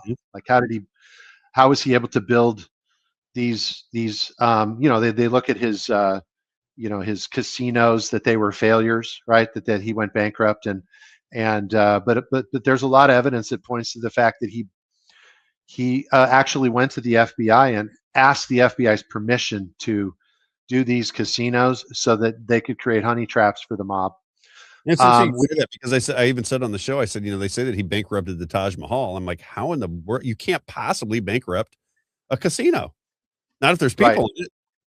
Yeah, so it was a purposeful, it was an operation, right? And then they didn't need it anymore. Some people say that he's an informant with regards to Epstein. I mean, there's things that are going on here. Nothing that you see in the like in the mainstream parts of It's all theater. media is what it seems at all. None of that is true. And so if you have to look much more deeply, and you have to look at activity that the person is doing, and the activity of the people around that person, and what they're doing, and who are the people that person is keeping close. People fault him for keeping what's his face, Lutnick or whatever, or Witkoff, or Kushner. or Kushner especially. But these are families. So I mean, if you look through his history, he trusts his family more than anybody else, and it's not like JD Vance is actually doing any of the negotiating. They're working out the kinks in the agreements and things, but at the end of the day, who did JD Vance give the credit to with regards to hammering out this deal? It was President Trump, right? And certainly he did a lot of work, and it was interesting that the Iranian leader who signed, it's funny how the Ayatollah didn't sign that agreement. Why not, right? Where is the Ayatollah anyway? Yeah, you don't know anything that's going on. That's my point. I'm like, when you talk about Iran, who knows what's true or not anymore? Probably dead, right? I mean, in other words, I think that we've seen throughout the period that Trump has been involved with, and we're going to take it back to his first term. He's been, and I told you about this months ago, and I think you thought I was a little bit crazy. What is it? Let me find it, because I actually committed it to. I had ChatGPT create a diagram for me so that I could show people. Hold on. I think I'm in the wrong section here. I see PSYOP. Now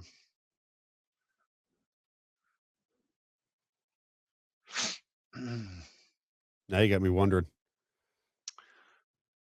Okay, here we go. So we talked about this via text, and then we had a couple pretty long conversations. And I mean, you were like, I don't know, maybe you believed me, maybe you didn't. You were at least a party to the conversation both times, or the few times that we talked about it. But I designed this.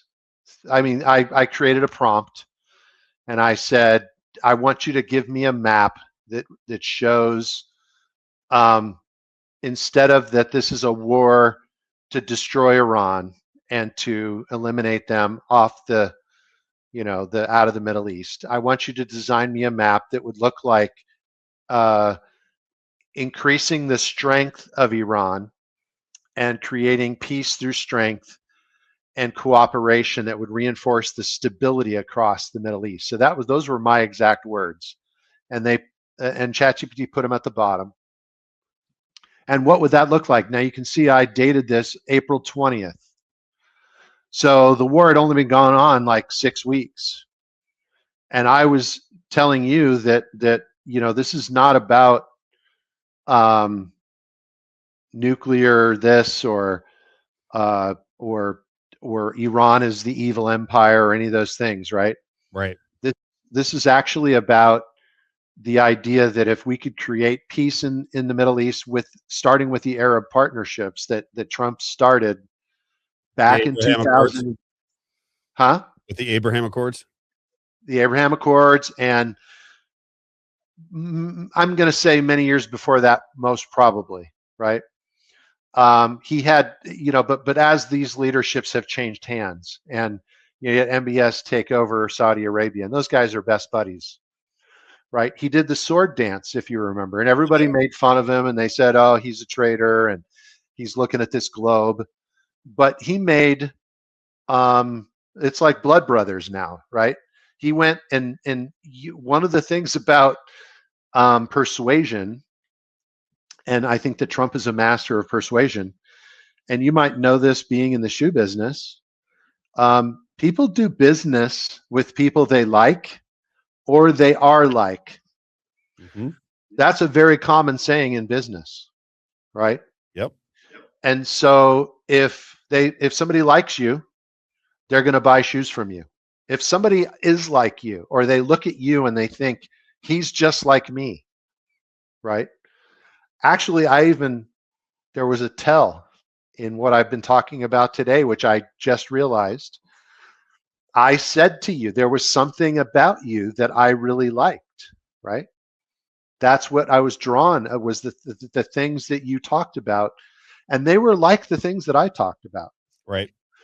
And you had your finger on information that most people don't have, that most people just gloss over. They read the GOP talking points or the Republican, National Committee talking points, or they're reacting to what the Democratic National Committee talking points are, right? Or people are watching Sean Hannity, right?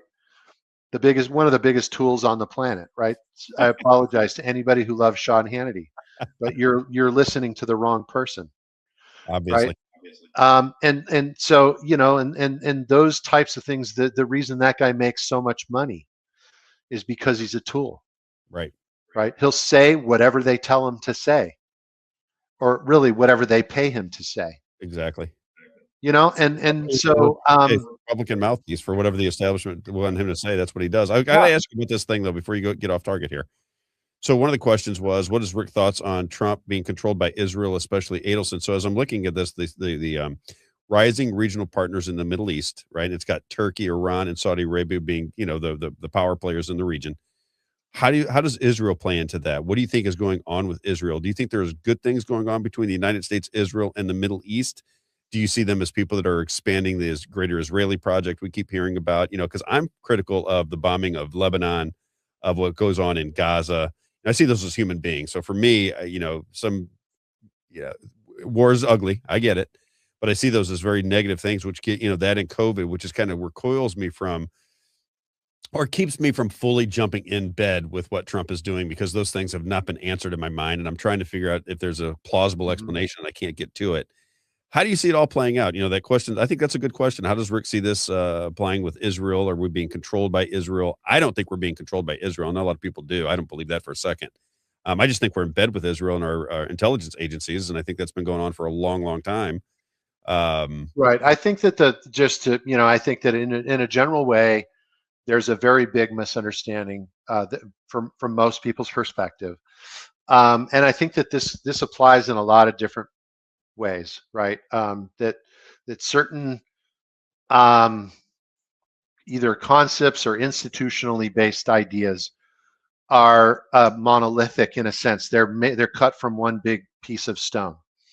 And Israel's like that. It's like people think all you have to say is the word Israel, and people think that this monolithic impression or belief system, that if you say one thing about, let's say, critical of one part of Israel, because it's one piece of stone, you're critical of the entire piece, right? Exactly. Yep.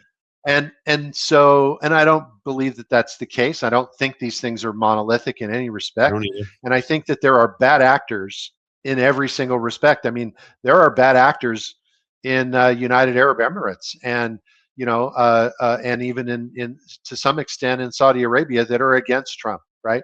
You know what? They're I gotta throw something in there because you made me think of something I want to get out because she'll be listening to the show. So I have a friend of mine who is very big in I don't want to give her away, but a religious beliefs.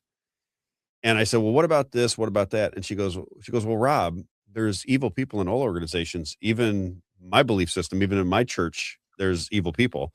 She goes, but that doesn't really dissuade from what the Lord says. You know, she was basically saying that just because the church has these nefarious people in it doesn't mean you throw away the church. It just means there's nefarious people, and wherever there's power, there'll be nefarious people, which I think is what you're saying, which is kind of what I agree with, right? I say that about Israel. I said, listen, there are people in Israel that are fighting against what their government is doing. You know, that doesn't, when I say that I'm not happy with bombing Gaza into smithereens and building condos on top of it. I said, I just don't think that's a Christian way of looking at other human life.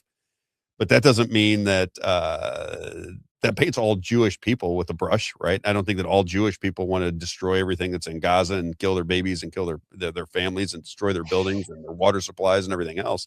I said no more than when you've heard me say it a million times, no more than when Joe Biden was the president and he wanted men using women's facilities and walking into their locker rooms with their thing hanging out. I said, to me, that's just not a that's not a culture that I want to live in. But that doesn't mean I hate America. I just don't like this guy and him being in charge and the things that he's doing. I'm not down with it. So if I'm critical of Joe Biden, it doesn't mean I hate America. It just means I don't like the people. Yeah, I mean that's just heretical in the sense, like the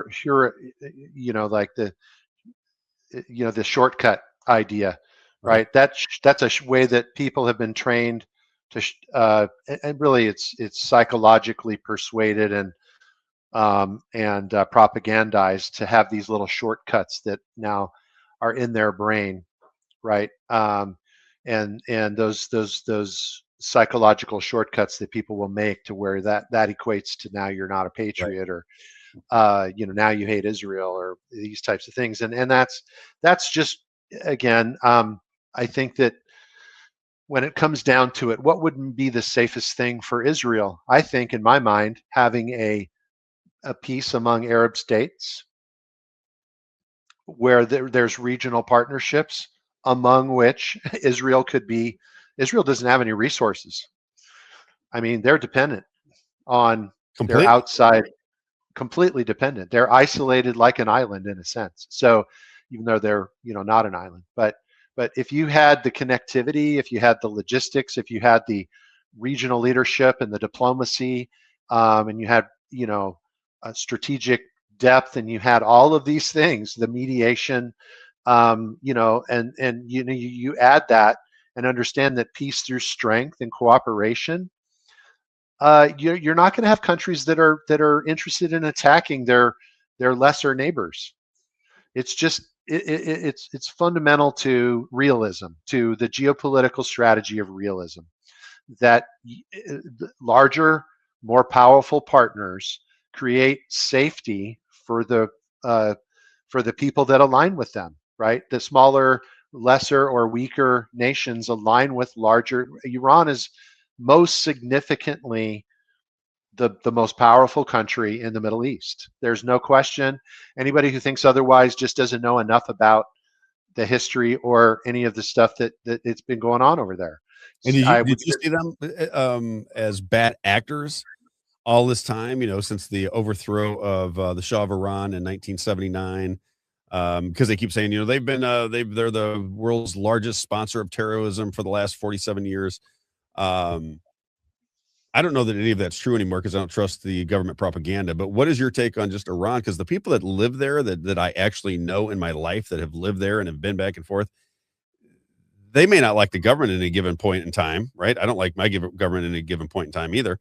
But man, they paint a bit different picture of what goes on in Iran. They just say that it's a very advanced culture, been around for thousands of years. It's beautiful. I mean, the people are like everything else. You have good and bad in everybody, but as far as society is concerned, their society runs properly. Their trains go on time. They have education. They're a historic society. It's not anything like, they're all running around terrorists that are looking to kill America. They say that that's a bunch of garble. And those are people that I know that have lived there. What is your take on all that? Yeah, I mean, I'm going to say there's been. I mean, I'm just trying to find something here to show you because it's profound, and this just happens to have to do with it with Syria. But who's that and who's that? I can't Okay. say it. Open it up. You know who those two guys are? I can't recognize them. Those not the Dulles boys, are they? It is the Dulles brothers. It is. Okay. And so 1949, that's when they went to Syria.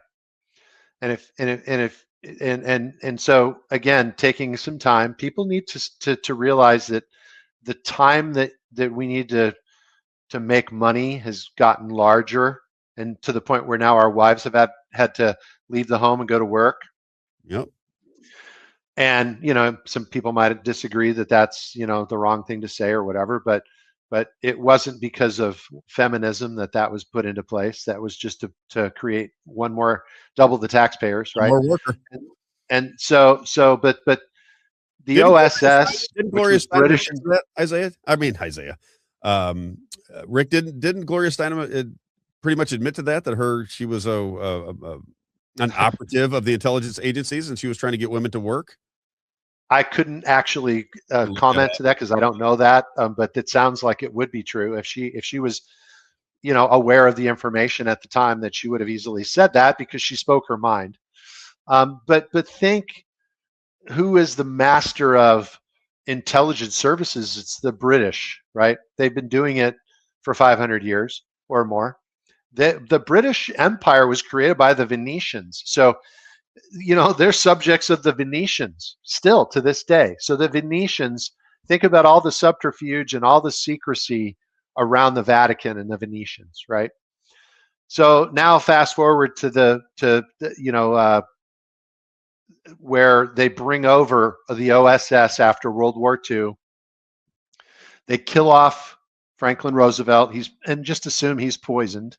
He didn't die of natural causes. Truman takes over, and they import all of the OSS secret agents into the CIA, and they bring in the Dulles brothers, who are Anglophiles, which, if people don't know what an Anglophile is, British loving people. And we have a lot of Anglophiles in our country that were patrons of Britain rather than patrons of the United States. They were not patriots of our country. And they were working here as a fifth column. And that fifth column really took root in the 1830s, 20s, and 30s. And it got magnified right up to the Civil War. But it might even go back as far as the War of 1812 to some degree. But it really took root in the Civil War, in the lead up to the Civil War, and actually instigated the Scottish Rite. And you've heard of some of these things. So then we have the Civil War. We have multiple assassinations, starting with Lincoln, McKinley, Garfield, and then McKinley. And then you have Warren Harding, and you have some other people that get assassinated or die of weird causes. Now you have Roosevelt, who does a massive amount of things, economically speaking, for our country, which gives us the ability to fight World War II. Which, again, instigated by Britain. But nevertheless, let's just, most people don't understand any of this stuff, or they've never heard it. And it might be offensive to your sensibilities for me to say things like that. But I apologize if I'm offending your sensibilities. But I'm not speaking about things that I haven't put my finger on documents that have convinced me to that of that information. There's a And lot of now people that believe that, by the way. You're not the only they one. are. I mean, British Petroleum was in Iran from the turn of the century. So you've got to understand that the British Empire's influence across the globe and including Iran has been there forever. And these are all money laundering enterprises. That's what they do. They get some kind of access to resources, or they create some kind of crop that they use slave labor to develop the crops, whatever it is, or they build like a water system or an oil rig, and then they start tapping into that, and it's VIG. If people don't know what VIG is, it goes back to the days of the mafia, and your VIG was the money that the shops would have to pay to the wise guys. Why do they call it VIG? VIG is very important guy. That's what it stands for. The very important guy is the wise guy that comes to collect the protection money. That's right. So there is so much VIG that's being placed places all over the entire planet. It all funnels up to the big octopus of the fount of honors, which is what governs the crown, right? And it bestows the honor on the king or the queen. How do I get? So when you understand that, and you go back to these, I mean, now we're talking, a century and a half later, right? And we're looking at all of these countries. And I mean, Lawrence of Arabia. Does anybody remember Lawrence of Arabia? Go watch the movie. Great movie. But remember, some of these older movies are interesting to watch if you watch movies pre-1960. Some of them are in color, some of them are in black and white. Judgment at Nuremberg. Unbelievable movie to watch, especially if you start to watch the closing arguments of the two attorneys. Oh my gosh. What's the name of this movie? I haven't seen it. Judgment at Nuremberg. Max von Sydow and Spencer Tracy. I get chills just thinking about it, because they literally betray, because Hollywood hadn't been completely taken over yet. And so that's the part that you want to understand about some of those earlier movies, is they talk about some of the things that we're talking about right now, and they just say it in a movie. Mm-hmm.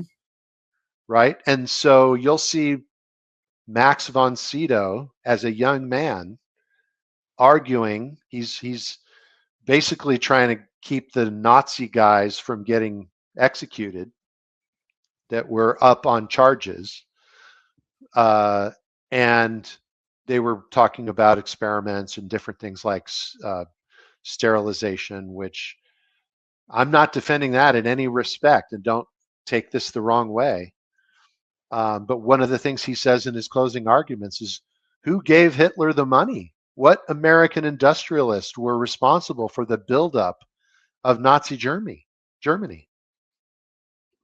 Now, the Bush family, Prescott Bush was giving money through his bank in Connecticut to the Nazis. So, there was. I mean, he's just one of 10 people that were funding that. Ford, Henry Ford, one of the biggest Nazis on the planet. Practically speaking, a member of the Nazi Party. We gave those same banks gave money to Mussolini to bail him out in the 1920s. $100 million bailout in the 1920s. Keynes, John Maynard Keynes, the father of our current economic policy and theory for the last 125 years, who won a Nobel Prize, literally said, fascism is good to have in a country because those people are controlled more easily. The society that lives under fascism. And I'm just botching up the quote, but I could find it and I think read that's it to true, you. though. But he said that. And John Maynard Keynes was the treasurer of the Eugenics Society. Does anybody know what eugenics are? That's the Nazi, like, we're going to create a higher race. We're going to funnel out all of the weaker DNA. We're going to get rid of the the people that are born with disabilities. We're going to the people that are born with mental retardation. We're going to sterilize those people, and then we're going to create a refined. Some people refer to it as a Hyperborean fantasy, which is the northern Hyperborean is like ultra north. So if you think of Aryan, that's where the term Hyperborean comes from. It's the northern, like Nordic and Viking, the tall, blonde-haired, strapping, lots of strength. That's what the ideological goal was, right? That's what eugenics is all about. Well, eugenics is still in our society today. And it started like getting a very strong foothold when John Maynard Keynes took over, right? That's where the this idea of that closed system was put into place to really take off. And some of the people who fought against it, like McKinley was fighting against it, and he was assassinated. James Garfield was assassinated in 1981. 1881. Abraham Lincoln in 1865. You had in 1881, you had the Alexander II in Russia. You had Benjamin Disraeli was poisoned he was in the British hierarchy of foreign policy. All that happened in 1881, and then you had Warren Harding died of mysterious causes. You had Roosevelt, who he served for. He was elected 4 times, right? He had 3 full terms, and he got a lot done. He got more things done in his first 100 days than most presidents do in an entire term, right?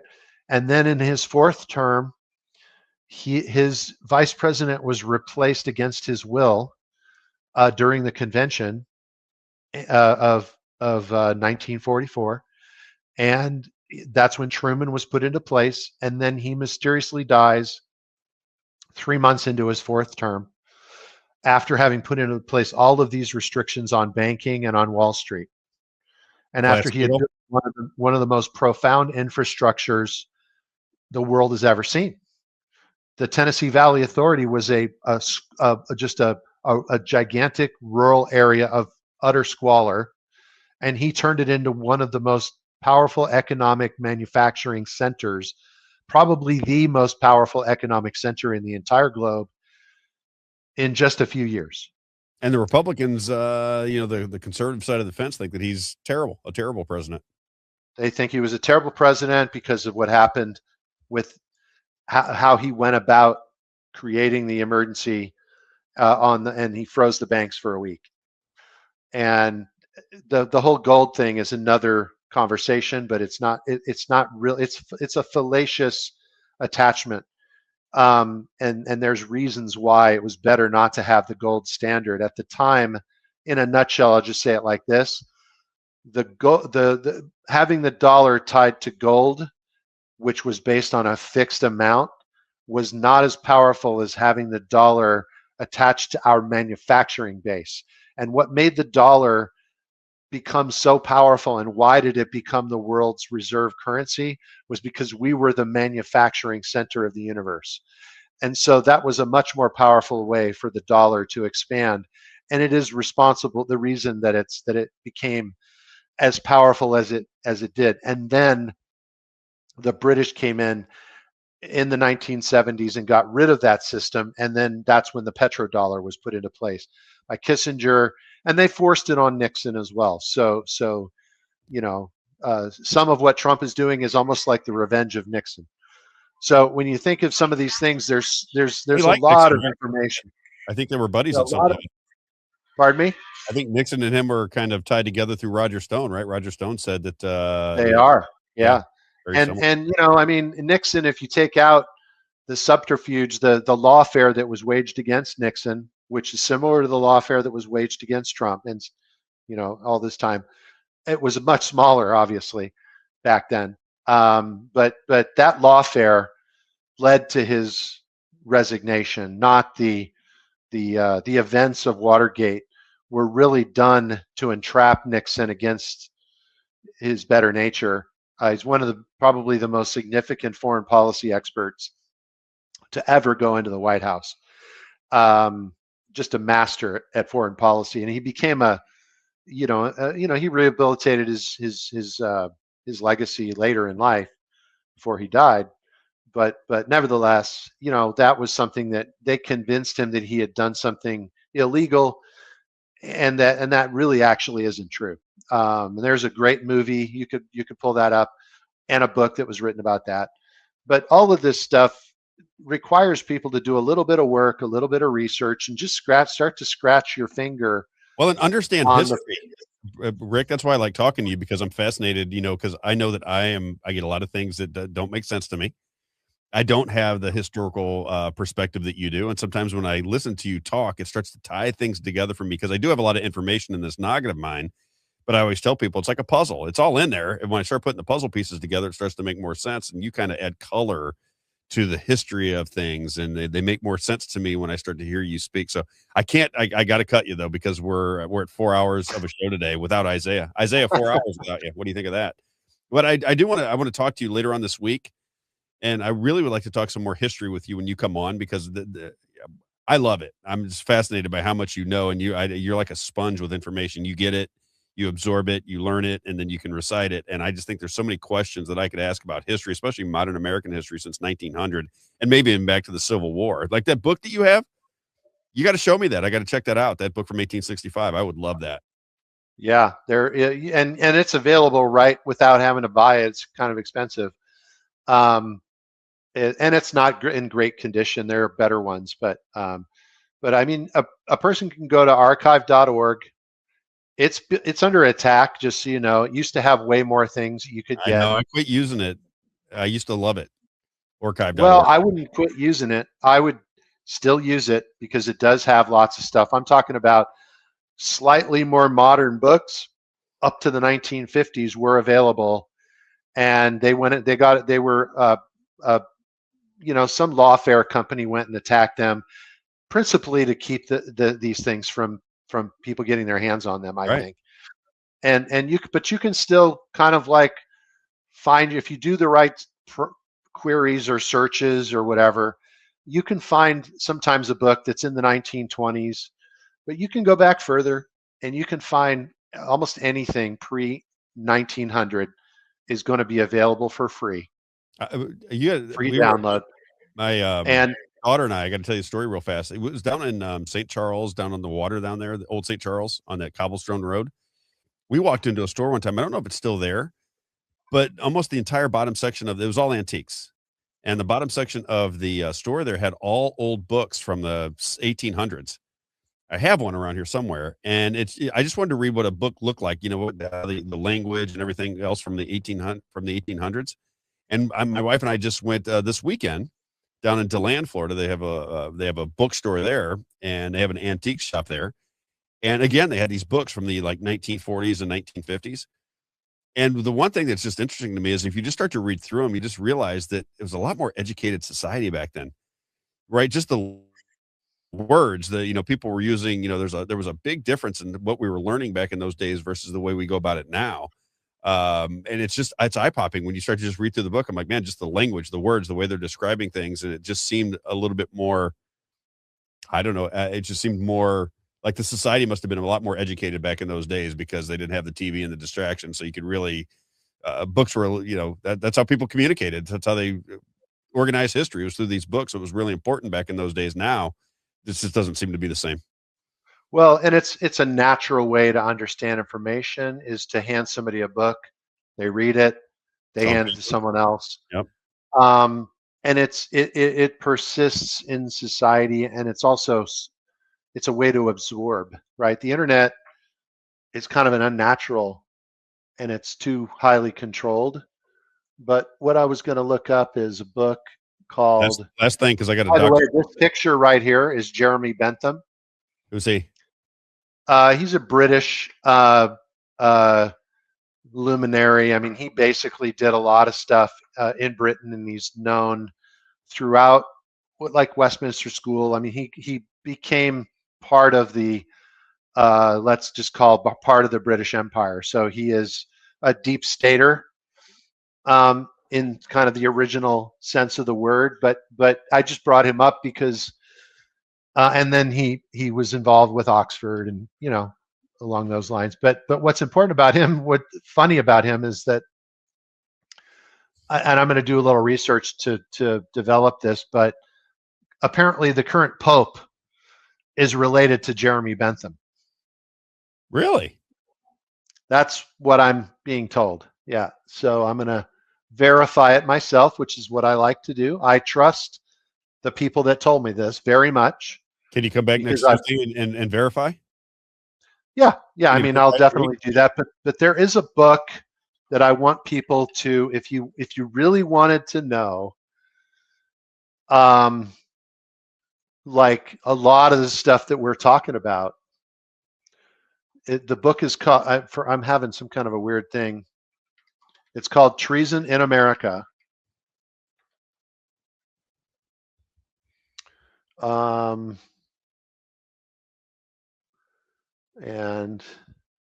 Treason in America. What year was it written? About 1984, I believe. Oh, okay. But the guy who did the research, Anton Chaikin, I'm going to pull it up so you can see what it looks like. Well, you're doing that. When it's time for lunch, where do we go to lunch, Rick? Where do we go? We go to Moe's Pizza, or Moe's Pizza. We go nowhere else. Moe's Pizza. When it's time for lunch, Pizza. If you're in Washington, Missouri, or in the surrounding area, always remember Moe's Pizza. That great salad and pizza bar. Pizza always sounds good to me. I got one piece of pizza down there. I might have to go get that as soon as this is over because I got to run to the doctor here in just a bit. But as we always say, every time we talk about Moe's Pizza, family environment, great people, delicious food. And if you have any kind of banquets going on or any kind of gatherings for birthday parties, anniversaries, political meetings, or Bible studies, it is Moe's Pizza, a landmark in Washington, Missouri, at the corner of Grand and 5th Street. As he tells me every time I bring up his business, he goes, Rob, just remember, God owns the place. I just work here.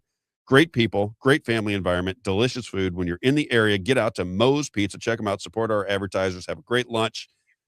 Enjoy yourself at Moe's Pizza in Washington, Missouri. Don't forget, when you have gatherings together, again, as always, anytime you have a gathering, a birthday party, or something going on near Washington, Missouri, get out there and check out Mike and Brenda Johns. Great people. Moe's Pizza in Washington, Missouri. Get there. All right. Finish it up for us real fast, Rick. Yeah, just you can see, here's the cover. This is not a free, this is a unavailable to borrow. That's what's been going on. But this book, it is available on some, if you do a, just take your time and do a little bit of a search, you can find a PDF copy. There's one out there online.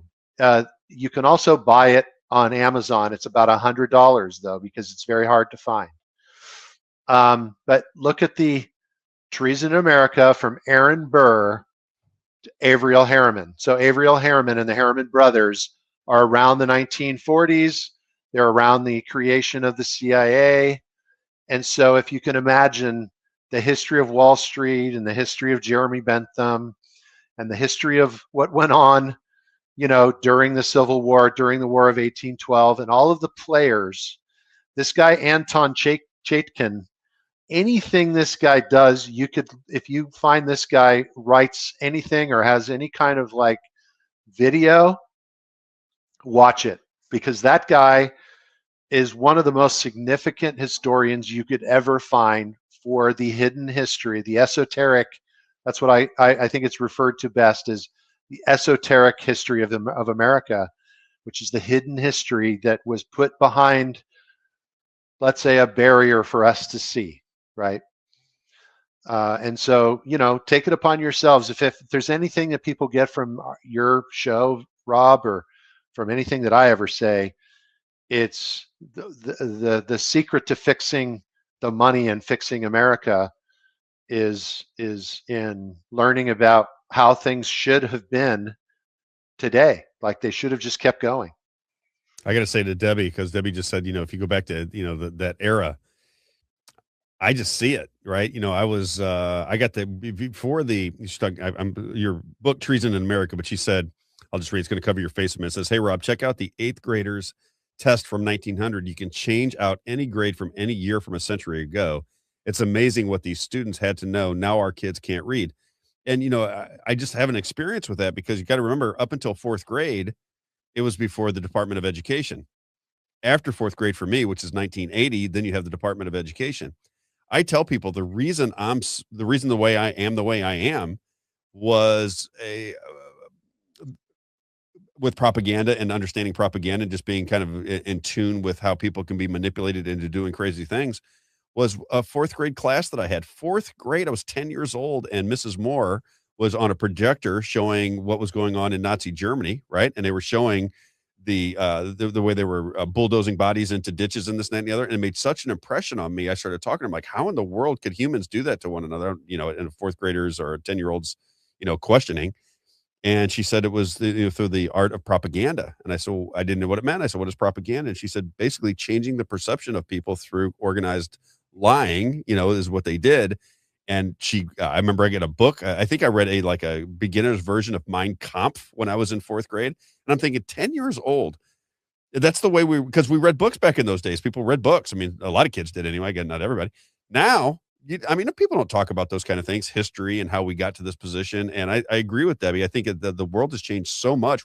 Our attention spans have been so sped up that it's hard to really understand things at a full level and really contemplate what's going on in the world, because it's like, what am I doing this minute? What am I doing in 2 minutes? What am I doing 5 minutes from now? What's for dinner? Let me start my day over again and just roll through my scroll all the time. I think it's a real problem that we have to address as a society. People do not have, and I'm talking about the masses, not everybody, obviously, but the masses do not have the ability to really think through things and use history as a guide to where the world is heading. It's very strange. Yeah, I mean, like Ayn Rand, who is kind of the godmother of libertarianism, right? The individualism. Yep. And then Marx would be, the godfather of Marxism. And unless you've read the material of those two people, you can't really compare the two, right?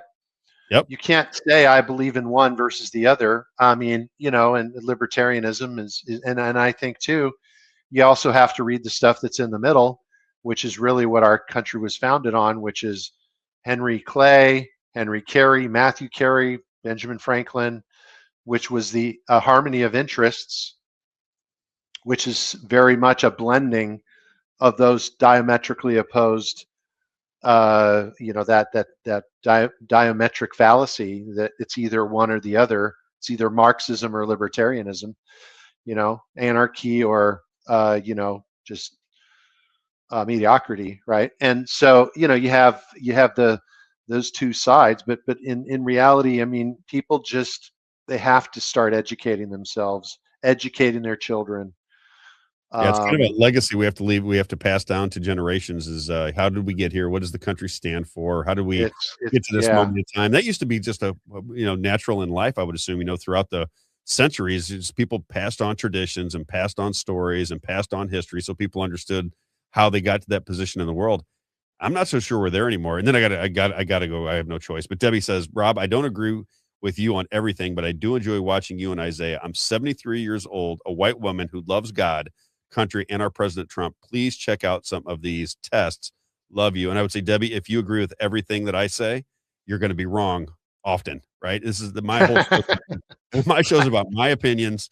You don't have to agree with them. I sometimes I might even oversell them just a little bit, but the idea is to get people thinking. I mean, if you're a teacher, if you know how, you got to inspire people to. Sometimes people learn by being frustrated by what you're saying. So they go research to prove you wrong, and they learn and they bring stuff to my attention and I learn from it. So that's what the whole show is about. It's not for me to jam my opinion down your throat.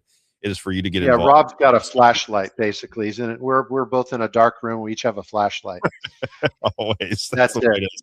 All right, brother. Great to see you, Rick. I really, man, love you, man. I don't know how everybody likes it, but I absolutely love when we talk because I just love your vast knowledge of the things that are important to the world and things that I'm interested in. So I love it when you come on.